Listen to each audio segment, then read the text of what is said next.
जय हिंद। एक महिला डॉक्टर एक पुलिस इंस्पेक्टर के प्यार में ऐसा पड़ी कि उसके बिना वो रह ही नहीं पाती थी। पर जब फाइनली 5 साल बाद कथित तौर पर दोनों अलग हुए तो ये महिला डिप्रेशन में चली जाती है। जब बार बार वो इस इंस्पेक्टर से मिलने की कोशिश करती है तो उसे वो नहीं मिलता, जिसके बाद वो आत्महत्या कर लेती है। और वहीं पुलिस इंस्पेक्टर गिरफ्तारी से बचने के लिए दर दर की ठोकरें खाता है। इस केस में दरअसल होता यह है कि एक खूबसूरत महिला डॉक्टर, जिसे अब सब कहने लगे थे कि तुम शादी कर लो, वो अचानक से एक पुलिस इंस्पेक्टर के संपर्क में आती है। उससे आंखें चार होती हैं और रिपोर्टेड फैक्ट्स के मुताबिक दोनों लिव इन रिलेशनशिप में रहने लग जाते हैं। और फाइनली एक दिन जब वो अलग होते हैं तो महिला डॉक्टर इस बात को बर्दाश्त नहीं कर पाती और उसके बाद आत्महत्या कर लेती है। इस महिला डॉक्टर की मौत के बाद जो कुछ होता है वो सबको हिलाकर रख देता है। इस केस के बारे में बात करेंगे, पर सबसे पहले आपसे अपील कि आप लाखों की संख्या में हमारे वीडियोस को देख रहे हैं पर चैनल सब्सक्राइब नहीं कर रहे, इसलिए अगर YouTube पर देख रहे हैं तो फौरन चैनल को सब्सक्राइब करें, बेल नोटिफिकेशन ऑन करें, वीडियो को शेयर करें और साथ में कमेंट करें। फेसबुक पर देख रहे हैं तो पेज को लाइक करें, वीडियो को शेयर करें और साथ में कमेंट करें। मैं जानता हूं ये वीडियो आप आखिर तक देखेंगे क्योंकि ये केस है ही इतना दिलचस्प। अब क्या है पूरा मामला, ये समझते हैं। आपको इस पूरे केस को समझने के लिए साल 2001 में जाना पड़ेगा। साल 2001 में वैशाली नामक एक लड़की के पिता की मृत्यु हो जाती है। पिता के निधन के बाद परिवार में अब सारी औरतें यानी महिलाएं ही रह गई थी। कुल 3 बहनें थीं और साथ में मां थी। अब 3 में से 2 बहनें बड़ी थी, जिनमें से एक बहन विदेश में सेटल हो गई, एक बहन इंडिया में सेटल हो गई। और उसके बाद अब वैशाली पर दबाव यह था कि वो पढ़ लिख कर कुछ अच्छा करे, इसलिए उसने एमबीबीएस को चुना और एमबीबीएस के जरिए समाज की सेवा करने की सोची।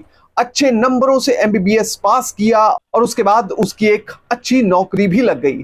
प्राइवेट हॉस्पिटल में नौकरी के दौरान वो काफी बिजी रहा करती। और इस बीच अब जैसे जैसे शादी की उम्र होती जा रही थी, अब सभी लोग ये भी कहने लगे थे कि जल्द से जल्द शादी कर लो। अब 2001 में पिता के निधन के बाद 18 साल बीत चुके थे। साल आ गया 2019। साल 2019 में बीके काचर नाम के एक इंस्पेक्टर से इस महिला डॉक्टर की मुलाकात होती है। और जब ये मुलाकात होती है तो दोनों एक दूसरे से काफी इंप्रेस होते हैं। कथित तौर पर इस महिला डॉक्टर का एक दोस्त था, जिसके जरिए वो इस इंस्पेक्टर के और ज्यादा करीब आ गई। इस दोस्त ने कहा कि तुम दोनों एक दूसरे से बातें क्यों नहीं करते, तुम दोनों एक दूसरे के पास रहोगे तो शायद भविष्य में शादी की संभावनाओं को तलाशा जा सकता है। दोस्त के कहने पर यह महिला डॉक्टर इस इंस्पेक्टर से नंबर एक्सचेंज करती है। अब धीरे धीरे दोनों के बीच में बातें होने लगी थी, फोन पर व्हाट्सएप पर चैट होने लगी थी। और कब ये व्हाट्सएप की चैट प्यार में तब्दील हो गई, इन दोनों को भी पता नहीं चला। अब तकरीबन 5 साल का समय बीत चुका है। रिपोर्टेड फैक्ट्स के मुताबिक ये जो 5 साल का समय है, इसमें ये दोनों इतना करीब आए कि एक दूसरे के साथ लिव इन रिलेशनशिप में रहने लग गए, यानी कि एक दूसरे के साथ रहने लगे। अब धीरे धीरे जब 5 साल का समय बीतता है तो एक दूसरे की बुराइयां भी पता लगती हैं, क्योंकि आमतौर पर कहा जाता है कि जब पहली बार किसी से प्यार होता है तो वो शायद इन्फेचुएशन हो सकता है, पर जब आप इकट्ठे रहने लगते हैं तो उसमें उस व्यक्ति की अच्छाइयों के साथ साथ आपको बुराइयां भी नजर आने लगती हैं। तो शायद इन्हीं बातों की वजह से दोनों के रिश्ते में धीरे धीरे खटास आने लगी और दरार पड़ने लगी। फाइनली 5 साल बीत जाने के बाद दोनों एक दूसरे से अलग हो जाते हैं। और रिपोर्टेड फैक्ट्स के मुताबिक इंस्पेक्टर बी के काचर इस महिला डॉक्टर का फोन भी उठाना बंद कर देता है। वो जब भी फोन किया करती तो उसका फोन हमेशा बिजी आया करता। और उसके बाद वो फाइनली डिसाइड करती है कि वो अब इस इंस्पेक्टर के दफ्तर में जाएगी। अब जब पहले दिन दफ्तर में जाती है तो वहां पर बाहर खड़ा सिपाही कह देता है कि साहब बिजी हैं। दूसरी बार भी यही होता है, तीसरी बार भी यही होता है। अब 4 बार हो चुका था जब वो दफ्तर में गई और उसे इसी तरह से वापस कर दिया गया। अब 5वीं बार वो एक बार फिर से इकोनॉमिक ऑफेंस विंग के अहमदाबाद स्थित दफ्तर में जाती है, और वहां पर इस बार भी इंस्पेक्टर द्वारा कथित तौर पर उससे मिलने से इनकार कर दिया गया। पर इस बार जब ये इनकार किया गया तो ये महिला डॉक्टर कथित तौर पर बहुत ज्यादा अंदर से टूट गई। रिपोर्टेड फैक्ट्स के मुताबिक इस डॉक्टर के अंदर धीरे धीरे डिप्रेशन बढ़ने लगा। उसे यह लगने लगा कि आखिर ये इंस्पेक्टर मुझसे दूर क्यों चला गया है, जो कभी मेरे इतना नजदीक था, इतना करीब था, वो इतनी दूर कैसे जा सकता है। अब फिर आ जाता है 6 मार्च। 6 मार्च के दिन ये महिला डॉक्टर एक बार फिर फैसला करती है कि मैं इंस्पेक्टर बी के काचर से मिलने जाऊंगी। अब वो जब मिलने का प्रोग्राम बनाती है तो वो सीधा पहुंच जाती है अहमदाबाद के गायकवाड़ हवेली पुलिस स्टेशन में स्थित इकोनॉमिक ऑफेंस विंग के दफ्तर में, और वहां पर जाकर कहती है कि मैं इंस्पेक्टर बी के काचर से मिलना चाहती हूं। अब जब वो ये मैसेज भिजवाती है तो सिपाही अंदर जाता है और फिर से वही जवाब वापस आता है कि साहब बिजी हैं, वो आपसे नहीं मिल सकते। अब जब ये बात ये महिला सुनती है वो फिर से वापस बाहर आ जाती है और उसके बाद थोड़ी दूर स्थित एक बेंच पर बैठ जाती है। काफी देर तक कथित तौर पर यह महिला कुछ सोचती रही और आत्ममंथन करती रही। उसके बाद इसने कथित तौर पर रिपोर्टेड फैक्ट्स के मुताबिक एक इंजेक्शन अपने आप को लगाया और अपनी जीवन लीला समाप्त कर ली। कुछ ही देर में ये महिला बेहोश हो गई और उसके बाद इसने कब दम तोड़ दिया किसी को पता नहीं चला। फाइनली पुलिस वालों की नजर पड़ी और वो इस लाश के नजदीक पहुंचते हैं। जब पुलिस वेरीफाई करती है तो पता चलता है कि इस महिला का नाम वैशाली है, जो कि महिला डॉक्टर है एक प्राइवेट बच्चों के अस्पताल में। अब जब पुलिस शिनाख्त करती है तो वैशाली की लाश के पास एक मोबाइल फोन जो कि उसका अपना था वो मिलता है, एक डायरी नोटबुक मिलती है और उसी के अंदर 15 पन्नों का एक सुसाइड नोट मिलता है। पुलिस इन तीनों चीजों को अच्छे से देखती है। उस सुसाइड नोट में यह भी देखा जाता है कि इंस्पेक्टर बी के काचर का नाम लिखा हुआ है। फिर ये तीनों ही चीजें फोरेंसिक साइंस लेबोरेटरी में जांच के लिए भेज दी जाती हैं। ये जांच के लिए इसलिए भेजी गई ताकि ये पता लग सके कि क्या ये जो सुसाइड नोट है वो इसी महिला डॉक्टर द्वारा लिखा गया है। अब इस बीच पुलिस अपनी छानबीन तेज कर देती है। 8 लोगों के पुलिस स्टेटमेंट दर्ज किए जाते हैं, जिसमें से शिवरंजनी में, जहां पर ये महिला डॉक्टर पीजी में रहा करती थी, उस पीजी में भी पुलिस पहुंचती है। वहां पर अलग अलग लड़कियों से बात की जाती है और खासतौर पर उस लड़की से जो कि इस महिला डॉक्टर के साथ कमरे में रहा करती थी। उससे पूछा जाता है कि क्या ये महिला डॉक्टर किसी डिप्रेशन में थी, क्या वो कुछ बात तुम्हें बताया करती थी, अगर तुमसे कुछ शेयर किया है तो कृपया करके पुलिस के साथ साझा करें, पुलिस को बताया जाए। इसके साथ ही ये भी पता करने की कोशिश की गई कि क्या इस महिला डॉक्टर से कोई मिलने आता था और अगर किसी का फोन आता था तो किसका फोन आता था।